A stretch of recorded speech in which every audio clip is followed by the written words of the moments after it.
स्वागत है आप सभी का राष्ट्रीय जगत विजन न्यूज में। इस समय खबर है भिलाई से, जहां जीरो से हीरो बने बॉलीवुड के हीरो मनोज राजपूत के ऊपर अप्राकृतिक कृत्य और दुष्कर्म करने का आरोप लगा हुआ है। आइए जानते हैं कि आखिर क्या है ये पूरा मामला और क्यों बॉलीवुड के हीरो पर इतना गंभीर आरोप लगाया जा रहा है।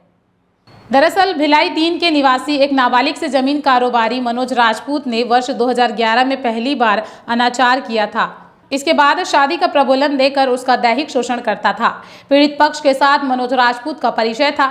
इस नाते से वह पीड़िता के भिलाई 3 रेलवे कॉलोनी काले मकान में आता जाता था।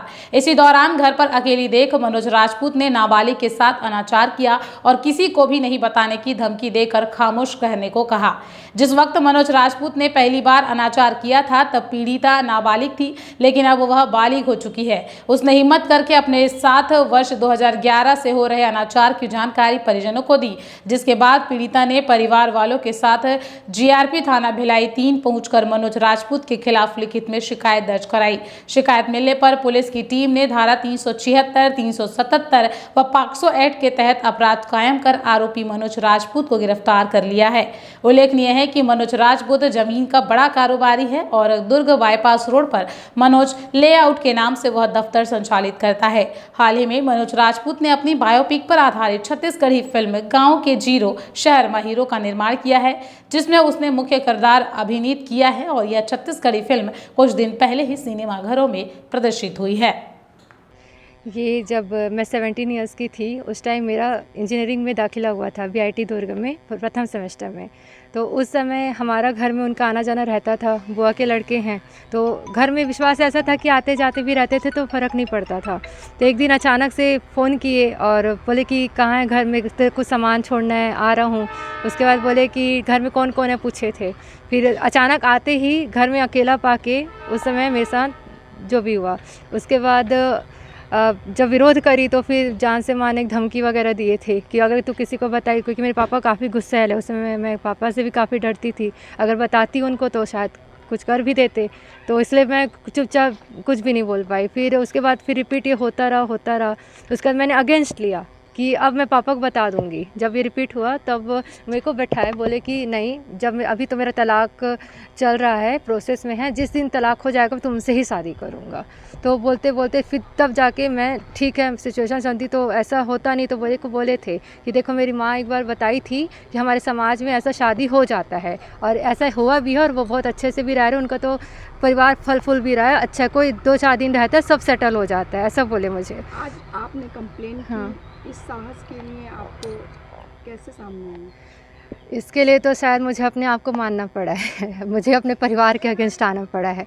और रही बात आने का रीज़न यही था कि इतने साल उनका मार खाना, जलील होना और उनका ठीक है एक था इमोशनल कनेक्शन हो गया, लेकिन ये नहीं होता कि, लेकिन उनके लिए हर काम कॉम्प्रोमाइज़ की मैं हर तरीके से, लेकिन जितना मैं कर सकती थी। एक लिमिट होता है लड़की का सहने का।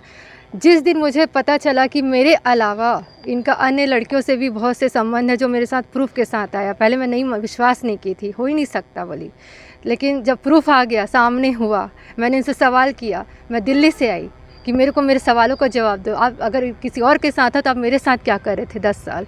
तो फिर आज से मेरे साथ फेस नहीं कर रहे हैं।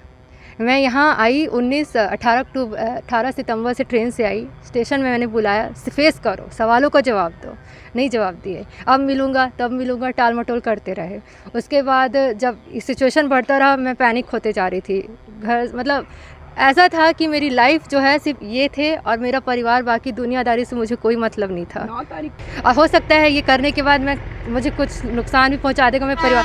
मेरे पास रिकॉर्डिंग है उनका, मेरे परिवार को खुला धमकी दिया था, इसलिए मैंने अपने परिवार को नहीं बताया ताकि उनको नुकसान न करे वो। इसलिए मैंने चुपचाप गोपनीय तरीके से मैंने, क्योंकि मुझे न्याय चाहिए था, मुझे न्याय चाहिए था इसका। कोई मारने का कोई धमकी उनकी था क्या उसके ऊपर? हाँ, जिस समय शुरुआत घटना हुआ था मारने की धमकी दिया था और बाद में उसको शादी का प्रलोभन देने के कारण रिपोर्ट नहीं की थी और अब शादी से इनकार करने के कारण रिपोर्ट की है। किन किन धारा में मामला दर्ज किया गया? चूँकि इनका रेलवे कॉलोनी में जिस समय इनके साथ में अपराध घटित हुआ है उस समय इनका उम्र 16 साल थी, इस कारण से पॉक्सो एक्ट के धारा लगा है और शादी का प्रलोभन देकर जबरदस्ती करने के कारण 376, 377 और 506 IPC 4/6 पास्को एक्ट लगाए गए हैं। ये मनोज राजपूत कौन है सर, इसको कैसे पकड़े, कहाँ से क्या हुआ पूरा घटना? हाँ, मनोज राजपूत एक बिल्डर है और इसको आज वहाँ से टोल प्लाजा के आगे इसका ऑफिस है, वहाँ से इसको पकड़ा गया है। सर इनके खिलाफ में अब तक की कितनी सारी FIR दर्ज हुई है उसके बारे में बताइए। हाँ, इसके बारे में अब संबंधित थाना सुपेला और मोहन नगर से लिया जा रहा है। रेलवे में इसके खिलाफ में कोई अपराध पंजीबद्ध नहीं है। मालूम सभी थाना जो दुर्ग जिला के है उससे जानकारी लेकर इसका आपराधिक रिकॉर्ड इकट्ठा किया जाता है। और फिलहाल के लिए इस खबर में इतना ही। ऐसे ही ताज़ा तरीन खबरों से अपडेट रहने के लिए आप देखते रहिए राष्ट्रीय जगत विजन न्यूज़।